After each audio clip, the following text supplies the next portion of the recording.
Thank you so much for everything.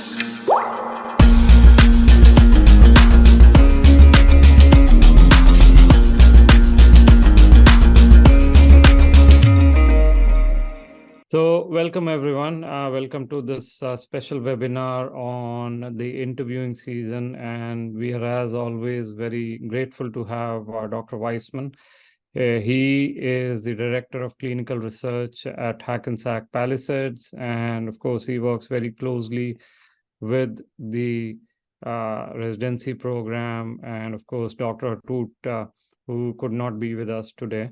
But since he is intimately involved in both residency interviews, research, and clinically as well, it'll be great to get his perspective.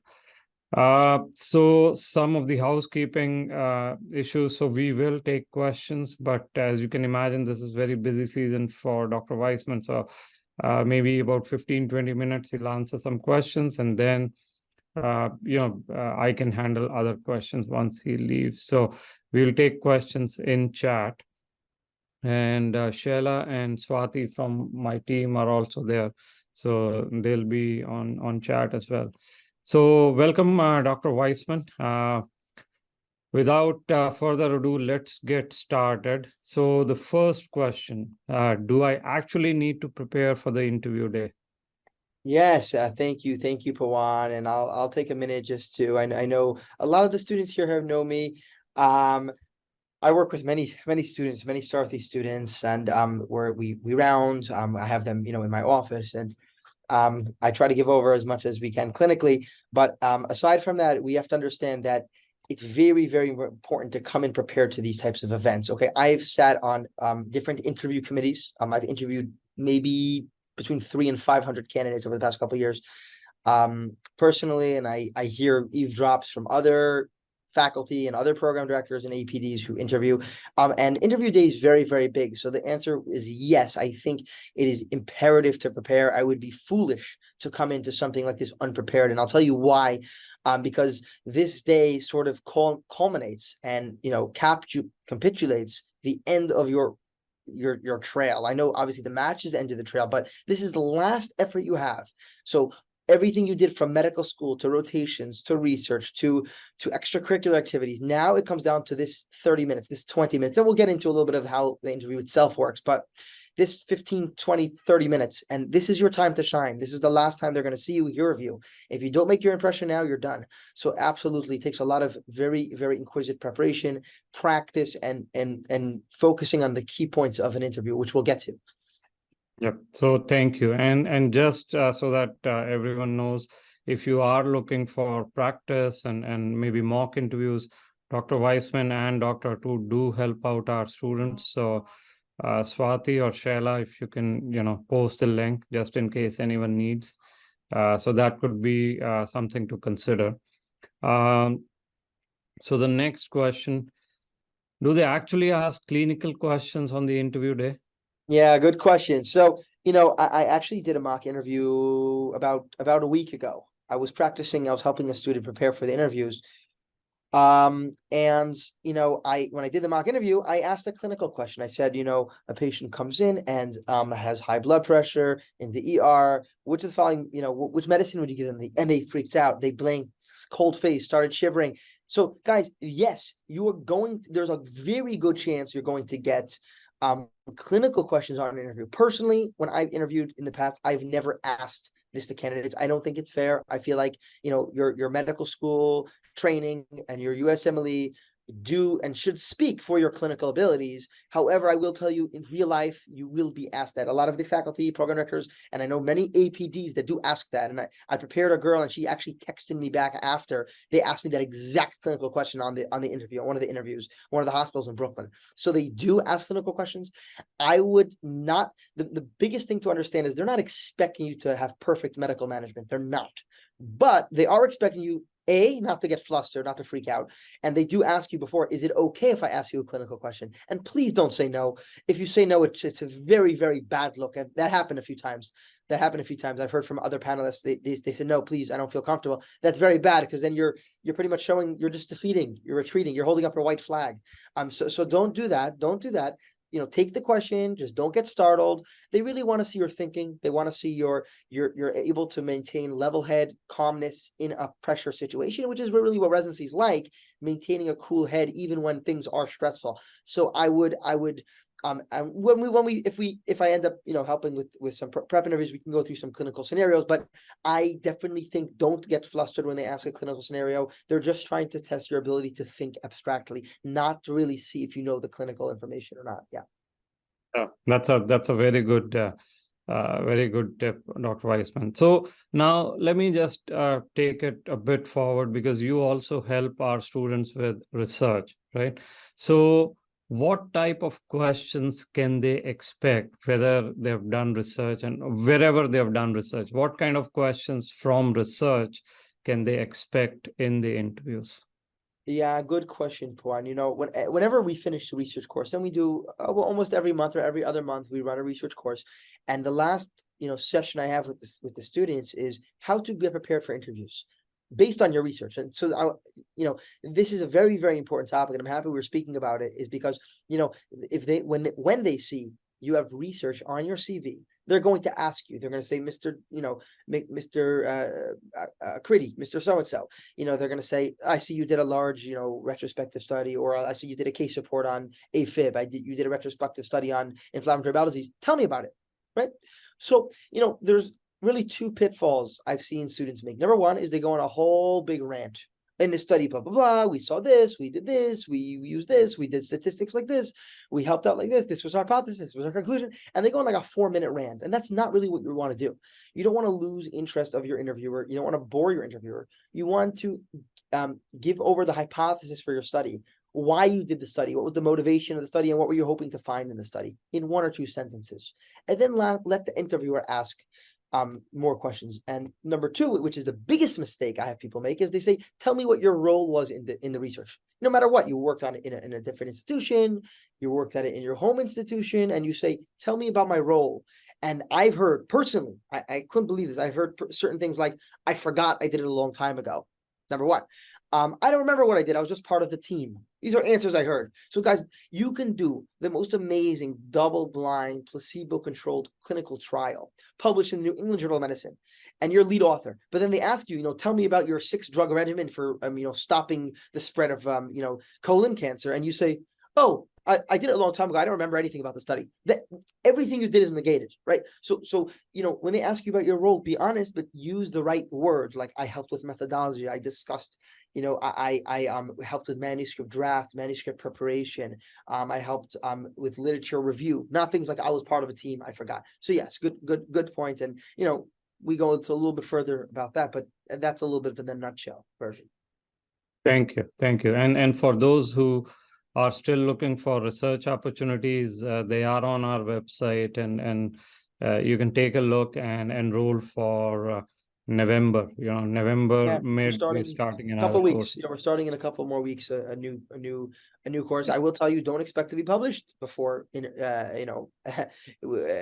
before the match concludes, but at least it's something to talk about on your interviews, or definitely for next season will be published. And yeah. So can you talk a bit about the themes or the subjects for this upcoming research? Oh yeah, for November, yeah. So for November, we're going to be doing 2 different projects. One is an abstract. We work for a poster presentation. We try to put together a poster presentation for a large, international medical conference. We're going to be doing it on IBD and women's health. So OB-GYN and IBD, GI, internal medicine fit. We're going to be doing a quality improvement project. And then we're also going to be doing a large retrospective study looking at lymphoma. So a large oncology related paper as well. Retrospective study using one of the big cancer databases called the SEERS database. And we'll lecture on it throughout the month, and then at the end we all work on it, and then we submit it for publication, and hopefully we hear back on that. Okay. Okay, so coming back to the interview day. So in a typical program interview, how many faculty do I interview with, and what is the duration of each of the interviews? Yeah, good. So I think it's important to get into, just so we're, not flustered or surprised when we, start the interviews. Most interviews are between 12 minutes and 30 minutes, between 12 and 30 minutes, right? Usually 20 minutes is going to be your average, 15 to 20 minutes is your average. Now, you do between 2 and 3 different interviews, right? So usually you're going to interview with the program director. Okay, you're almost always going to interview with the program director.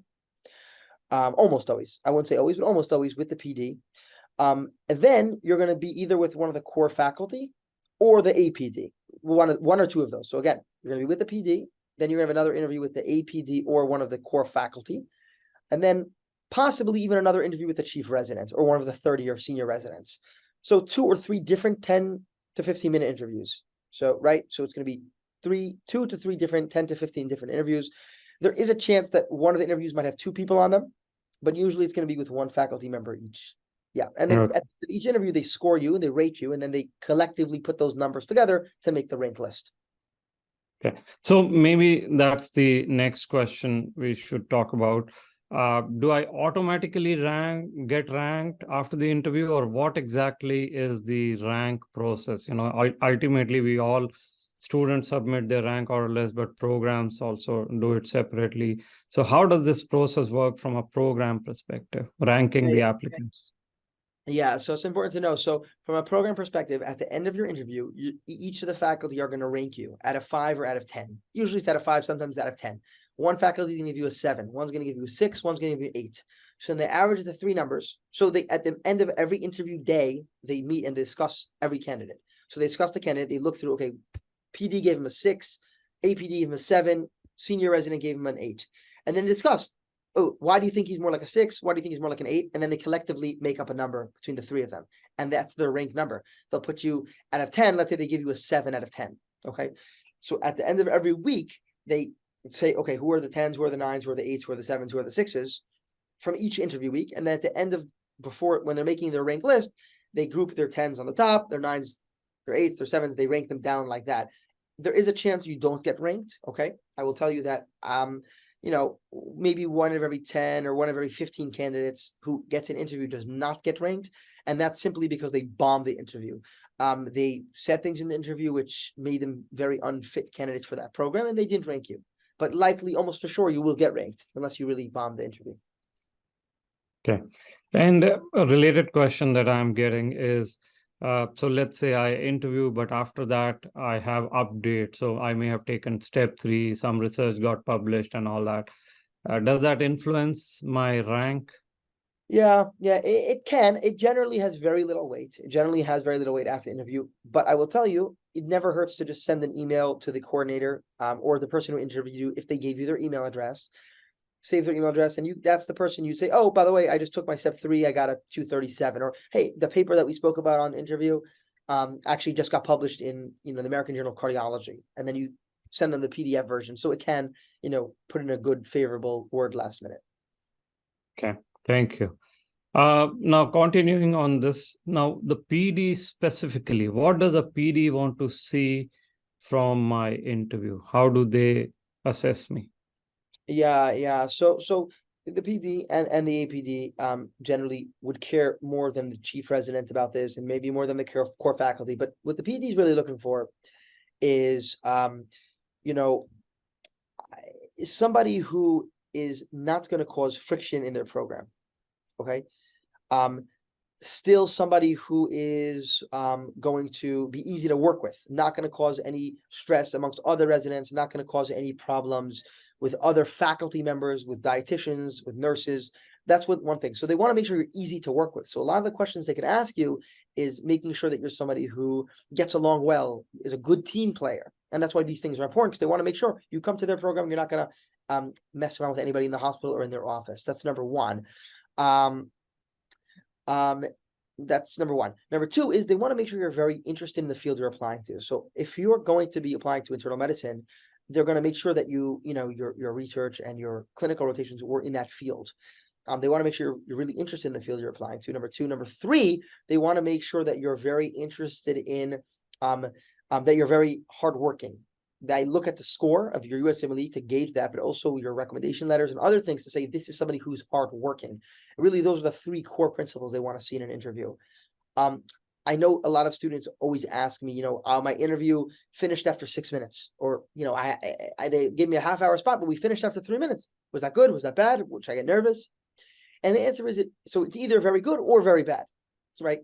Either you completely did you hit it off, you did very, very well, and the candidate knows this is an excellent candidate. I don't need to spend another 15 minutes. He's great.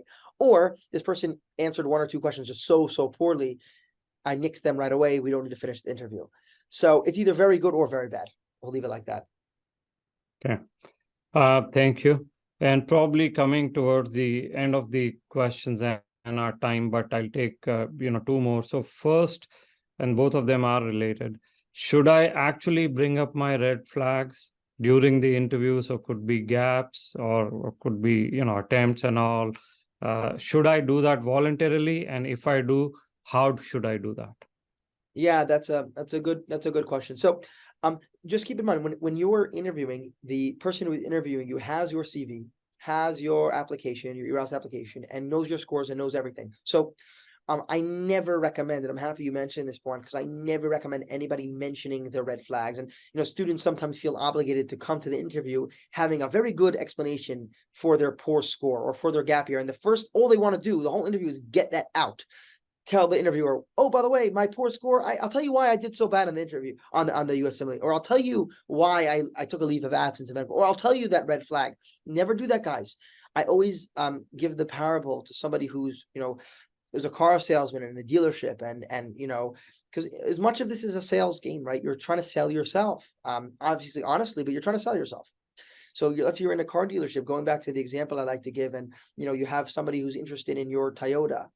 And they look at the car, they test drive it, it drives well, and they're about to buy the vehicle. And you say, oh, I just want to let you know that, I'm not so sure, the motor might be very old, it might not work so well. Right. So that's sort of like, you're there for the interview, and then you're putting the red flags in their face. Let them ask you about it. If they ask you, come up with a good explanation, obviously ethical, a real explanation, but some sort of explanation, but never offer these red flags. Sometimes they miss them and want to put them back in their face. Okay. Well, that was all, Dr. Weissman. Any closing comments that you may have? I know you're busy. Yeah. No, that's okay. That's okay. I finished with the office. I'm about to round now. I have a couple of the kids with me outside to round, but I'll tell you that I would highly recommend you have somebody prepare and test you on your interview. It doesn't have to be myself, doesn't have to be Dr. Atoot, but even if it's a colleague, a family member, to sit you down in a room for 20 minutes and give a mock interview, because you need to practice the actual interview, because that's when you realize, okay, I actually get tripped up when they ask me this, or I actually don't have a good explanation for this, or this sounds very whiny when I say this, or, so it's very good to just practice it, with amongst yourselves.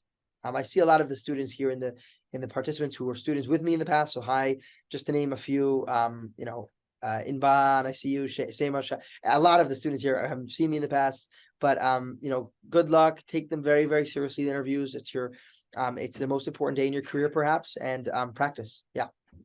All right. Thank you, Dr. Weissman. Appreciate your time. And guys, if you need help with Dr. Weissman, let us know. We'll be able to help you with research, rotations, combo plan or interview prep. So thank you, Dr. Weissman, and I will take questions now. We do have some time, but I wanted to thank you, Dr. Weissman, and I'll see you later. Yep. Take care, guys. All the best. Yeah. Thank you. Thank you. All right. So let me take some questions that I see. This is busy time, so he had to go. So one of the questions is, how to diplomatically answer when they ask about a negative patient experience. So That's a very good question, and they can ask this. Now, you first have to understand what are they trying to ask you. They are simply trying to ask you your learning. Now, it could be an angry patient, it could be something you messed up, or the patient was non-compliant, not listening to you. You always have to talk about what you learned. You may have made a mistake, and that's fine. The patient may not have understood your accent and complained about you or things like that. So anything negative, they're not necessarily focused on the negativity part, they're focused on the learning part. So as long as you can bring out the learning, I think that will do it for you. All right. I think he already answered this question. If your interview ended early, it can either mean it went off very well. I think Samriddhi, you're asking it either went very well or it went the other way. So, but what is done is done. Move on, focus on the next one. This is the other thing. A lot of students get hung up and just focus on what they cannot change. So don't worry about it. Once the interview is done, whether 20 minutes or 30 minutes, don't overthink it because you won't know.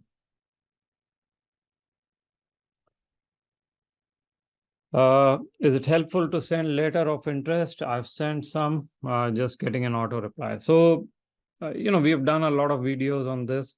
Of course, if you look at the ERAS data, and Shela was from our team was analyzing it.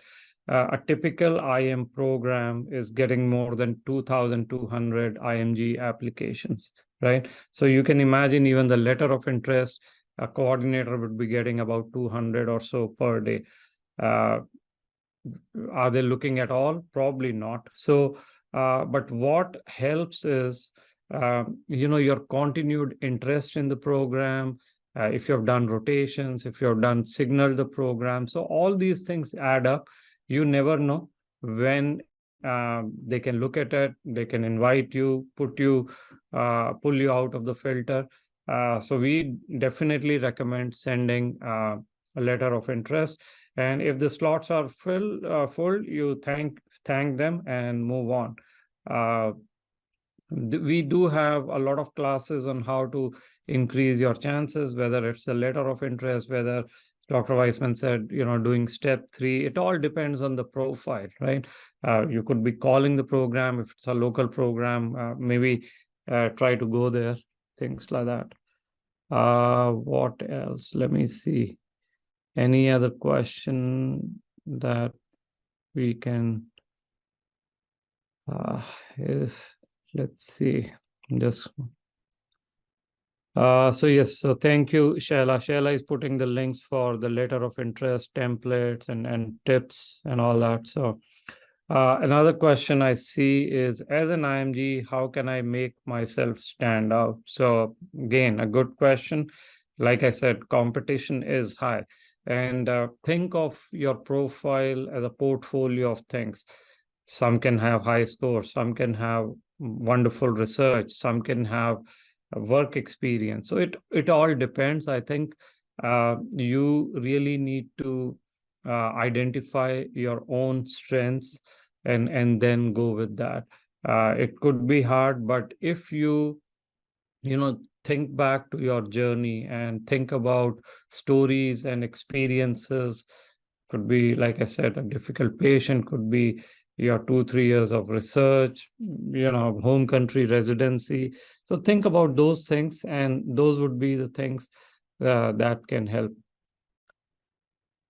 Does the transitional year program offer pre-match? So there are a lot of programs. Some of them may offer pre-match. I mean, we do have a list, and maybe tomorrow, because I know Swati or Sheila, you may have that blogs on the list of programs that offer pre-match. If not, it's on our website. If you don't find it, we can send it tomorrow. So you just have to look at that list. So it varies. Some programs offer pre-match, others don't, of course. Any ideas on thank you note? So again, this is a long journey. You will have a lot of communication with the program before the interview, after the interview, before the rank order list, and all that. So, do a professional thank you note, and we will have more on this, during the season. But immediately after the interview, you can send them a brief note thanking them. And Sheila, thank you. Sheila knows everything about our website and plans. So take a look at this pre-match program link that she has sent, and you can look at the programs that are in pre-match by specialty. Sample of letter of interest. I think Sheila has done a video on this. How should I write it? So Sheila, again, if you can put a link on that for your video on letter of interest. If you schedule the interview in late January or early Feb, does it hurt the chance of getting a match? So good question. It depends on the program. So if it's a pre-match program, then the sooner you interview, the better it is. The slots are filled first come, first serve, and they have to get it done before the rank order list. For other programs going into the match, it should not matter. And thank you. And Sheila has sent the link to the letter of interest and the blog. So take a look and let us know. So with that, I think we are coming to an end, but thank you very much for joining. Appreciate your time. If you need any help, let us know for interview preparation, mock interviews. The links are already there. So if you need help, get in touch with us and we'll be happy to talk with you. All right, with that, I am gonna just end the session, and we will talk to you later. The